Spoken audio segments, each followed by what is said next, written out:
তো আমি আজকে আসলাম, তেমন কোনো ঝামেলা লাগে নাই।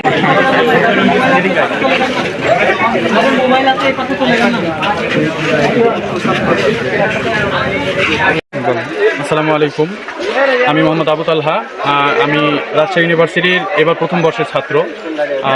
আজকে আমি শুনলাম রাকসু পেজ থেকে জানতে পেরেছি রাজশাহী ইউনিভার্সিটির স্টুডেন্টদের ইসলামী ব্যাংক শাখার পক্ষ থেকে ইউনিভার্সিটির আমাদের একটা স্পেশাল কার্ড দেওয়া হচ্ছে স্টুডেন্টদের, এরকম একটা কার্ড।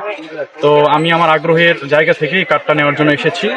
এখানে এসে কার্ডটা নেওয়ার জন্য আমাদের খুব বেশি আমাদের পরিশ্রম করতে হয়নি বা খুব বেশি ঝামেলার মধ্যে পড়তে হয়নি। অনলাইনের মধ্যে সকল কাজ সম্পন্ন হয়েছে। আমাদের নিজেদের এনআইডি, বাবা মার এনআইডি, নমিনির এনআইডি এবং ছবি এসহ আমরা খুব সহজে আমাদের কার্ডটা প্রায় 5 থেকে 10 মিনিটের মধ্যে আমরা হাতে পেয়ে গেছি। কার্ড পেয়ে আমার অনেক ভালো লাগতেছে। ইউনিভার্সিটিতে নতুন এসে ইউনিভার্সিটির লোগো সম্বলিত একটা কার্ড পেয়ে আমার ভালো লাগতেছে। শিক্ষাবর্ষের একজন শিক্ষার্থী, আমি আসলে কখনো স্টুডেন্ট আইডি কার্ড মানে এরকম কোনো কার্ড আমি এখন পর্যন্ত বেরি করি নাই। তো এটা আমি দেখলাম ফেসবুকে পোস্ট, তো আমার মনে হলো এটা নেওয়া উচিত। তো আমি আজকে আসলাম, তেমন কোনো ঝামেলা লাগে নাই, কারণ ওনারা তো প্রসেস বলে দিচ্ছে ফেসবুকে। তো আমি সেলফি ন্যাপটা নিয়ে আসছি ফোনে, নিজে অ্যাকাউন্ট করে নিলাম একটা ভাইকে বলে। ওখানে গেলাম, নাম নিল, একটা সাইন দিলাম, হয়ে গেছে। আলহামদুলিল্লাহ, আমি অনেক খুশি।